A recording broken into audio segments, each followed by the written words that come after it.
Devenir un joueur de haut niveau avec des conseils gratuits et un programme offert, c'est désormais possible avec Futur Pro. Tout ce dont tu as besoin pour devenir un jour footballeur professionnel se trouve dans ce guide gratuit. Entraînement, choix de carrière, nutrition et préparation mentale sont les piliers de Futur Pro. Pour le télécharger gratuitement, clique sur le premier lien en description et maintenant, attaquons la vidéo. Salut la team Faster, comment allez-vous? Aujourd'hui, on va analyser l'entraînement d'Hugo Lloris pour voir comment il s'entraîne. Au niveau de la muscu, juste avant, alors je dis pas de bêtises, je check, c'est J-3, c'était avant les huitièmes de finale, comment un gardien de but s'entraîne avec le préparateur physique. On attaque, c'est parti. On a joué hier soir, donc le but c'est de... Donc c'est le lendemain de match, hein. Il a expliqué qu'ils avaient joué hier soir, donc c'est le kiné. Le but de la séance c'est d'entretenir la musculature, la qualité musculaire, les groupes musculaires les plus sollicités, mais ça a une visée aussi préventive. Donc la constitution de la séance, c'est une mise en route sur le vélo, un échauffement spécifique des différents groupes musculaires, essentiellement le bas du vélo. Analyser un truc, au niveau des pulses, non, au niveau de la puissance il est à 97, la cadence, il n'y a pas les pulses. Si, je crois que c'est ici les pulses, mais si je dis pas de bêtises, en gros tu es aux alentours de 120 lorsque tu veux faire un échauffement ou être lui un peu comme une forme de décrassage prévention. Là tu as les watts pour t'en inspirer sur ce genre de vélo. Là tu as pas mal d'infos pour niveau 6, ok, donc il y a pas mal de résistance quand même. Pas mal d'infos pour toi aussi reproduire la même séance, hein. Un échauffement spécifique des différents groupes musculaires, essentiellement le bas du corps à base d'élastique.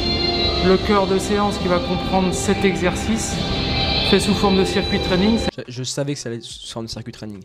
Toute l'équipe de France fonctionne sous circuit training pour activer le système cardiovasculaire et pour voilà, une intensité assez basse, toujours garder une certaine forme et pour travailler l'intensité musculaire de manière modérée, quoi. Le but c'est d'entretenir, mais comme il a dit, le but en fait c'est de garder une intensité de travail pour que le joueur garde un niveau constant continu sans avoir de pic de fatigue et sans chuter, quoi, sans avoir une baisse de performance. C'est-à-dire qu'il enchaîne les exercices, ça constitue un circuit et puis on répète 2 fois ce circuit et puis on termine par 10 minutes de gainage et une routine d'étirement sortie de séance. Ça fait à peu près 8 reps par atelier. On fait 2 tours. Séance J-3, les petites habitudes pour travailler les jambes. Il a précisé petites habitudes en général, les joueurs ont leur... c'est ce que je fais avec les joueurs du programme Elite. D'ailleurs pour postuler pour le programme Elite, il y a des entretiens gratuits, lien en description. Et on met en place des séances pour les joueurs du programme Elite. Et au bout de quelques jours et quelques semaines, ils comprennent et ils arrivent à trouver des séances phares J-1, J-2, J-3 avant leur match qui permettent de les mettre dans un conditionnement et être performants durant l'échéance. Et là Hugo il explique, et je pense que le circuit training qu'il est en train de faire, il fait exactement la même chose le jeudi à Tottenham, je pense. Travail de renforcement Tu vois les charges, là on les voit pas mais elles sont hyper légères. Par contre ce qui est intéressant c'est que les gardiens de but sont les seuls à avoir des placements corrects en muscu par rapport aux joueurs. Mais là c'est très léger, on est sur un tempo de 2 secondes. Et puis demain on mettra un petit peu plus d'explosivité.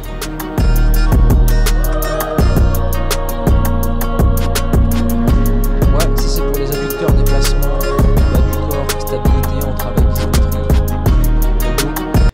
Classifier ou du moins essayer de noter tous les exercices que vous voyez pour vous confectionner une séance de ce type. C'est ça aussi le but de la vidéo, c'est vous expliquer pourquoi ils travaillent ce genre d'exercice, mais aussi pour que vous puissiez de votre côté mettre en place ces exercices. En l'occurrence là, le gardien pour le dos, pourquoi? Parce que le gardien quand il plonge, il se sert d'un balancier arrière-avant pour aller plonger. Et tous les muscles du dos, rhomboïde, trapèze et grand dorsal, permettent au gardien de prendre cet élan pour plonger. Sur fente en isométrie, intéressant l'isométrie parce que tu ne vas pas avoir de grosses courbatures, c'est pas très intensif et c'est excellent pour au niveau de la proprioception aussi, genoux, chevilles, et on sait que le gardien il doit absolument faire attention surtout à ses genoux parce qu'il y a beaucoup de phénomènes d'inflammation comme par exemple le tendon rotulien qui siffle quand le genou n'est pas assez prévenu des blessures, on va dire, et pas assez entretenu.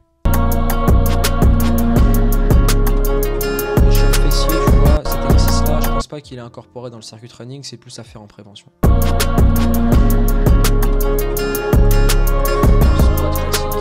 Le gardien garde les mains hautes pour toujours avoir une tension dans les épaules et pour être ferme dans la prise de balle.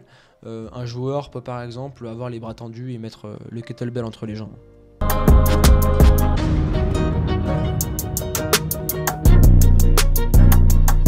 Déplacement explo, c'est très bien ça. Toujours travail d'adulte avec élastique, déplacement, prévention, prise. C'est intéressant celui-là aussi. Celui-là, tu peux le mettre carrément en prévention avant tes séances, hein. Je l'incorpore dans les séances de mes joueurs. Il est super intéressant.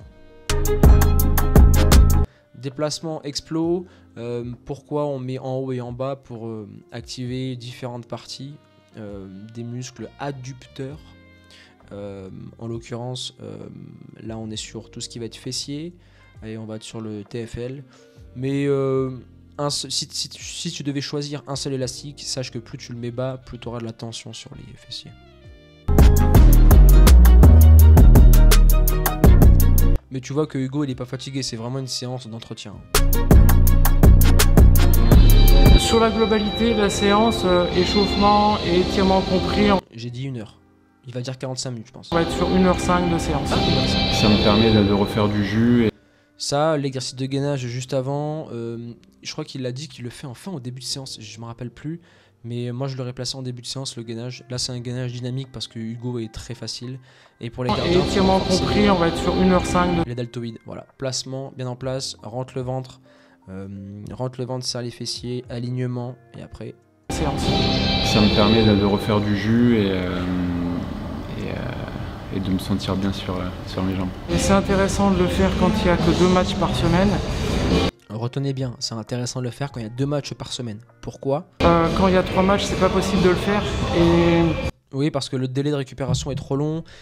Exercice super sympa. D'ailleurs, je l'avais analysé sur un autre entraînement à l'équipe de France. Là, il est bien exécuté et ils le font à peu près tous. Pour aller chercher, notamment pour le gardien, c'est très important. Ischio lombaire fessier pour l'explosivité. Notamment pour Hugo, dans les sorties dans les pieds, jump verticaux pour aller dans les sorties aériennes et après exploser au sol ou mi-hauteur. selon les sollicitations du match, les muscles ne seront pas entraînés et sollicités de la même façon. Carrément hyper important à prendre en compte quand vous confectionnez votre programme. D'ailleurs, c'est pour ça que les joueurs font appel à mes services par rapport à ça. C'est que c'est vraiment assez complexe. Un programme s'adapte par rapport à l'intensité d'un match, par rapport si le match est le mercredi, jeudi, samedi ou dimanche, s'adapte par rapport à si tu as joué 30, 40, 60 ou 90 minutes. Cela s'adapte par rapport à tout ça. Ok ? Donc c'est très complexe de réaliser un programme et c'est pour ça que tu peux le faire par toi-même.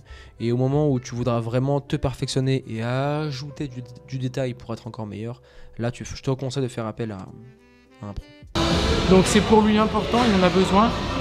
On est dans de la longévité de carrière et le corps c'est le plus bel outil qu'il peut posséder, donc on a besoin de le préparer. Toujours prévention du dos, des hernies discales ou des pépins sur toute la chaîne postérieure, celui-là, très intéressant.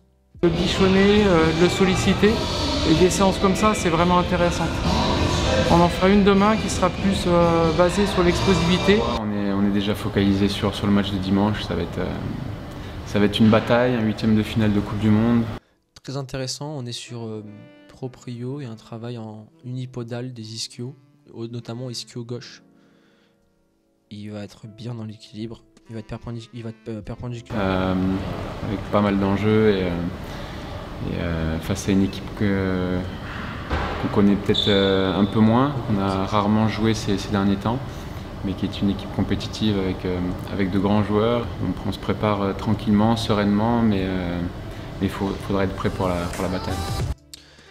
Un facteur hyper important à prendre en compte, et je me dois de vous le dire, parfois j'ai des joueurs dans le programme élite et je les vois aussi en commentaire.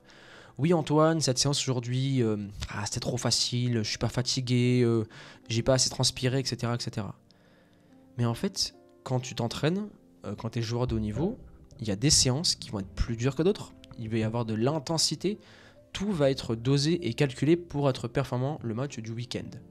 Et ce n'est pas tous les jours à chaque séance qu'il faut aller chercher une très grosse intensité. Il faut apprendre à écouter son corps, gérer ses efforts, et le but d'un entraînement, c'est de progresser et d'être prêt pour le match du week-end. Donc, bien évidemment, par rapport à tes cycles de fatigue, et on va aller chercher un pic de forme, bien évidemment que l'intensité ne va pas être barbare tous les jours.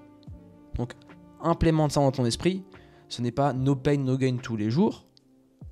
Régularité, on travaille un peu tout le temps. Parfois, ce sera très dur, parfois dur et parfois un peu moins dur.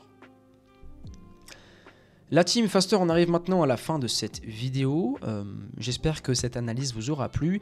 Dites-moi dans l'espace commentaire quelle vidéo vous voulez que j'analyse, documentaire, entretien, article, peu importe, soit sur l'équipe de France ou soit de l'extra sportif. Vous voyez, hein, je suis très productif en ce moment, 2 vidéos par jour. Donc dites-moi tout dans l'espace commentaire, pensez à vous abonner, activer la cloche des notifications. Et à présent, je vous laisse là, on se retrouve pour une prochaine vidéo. Ciao.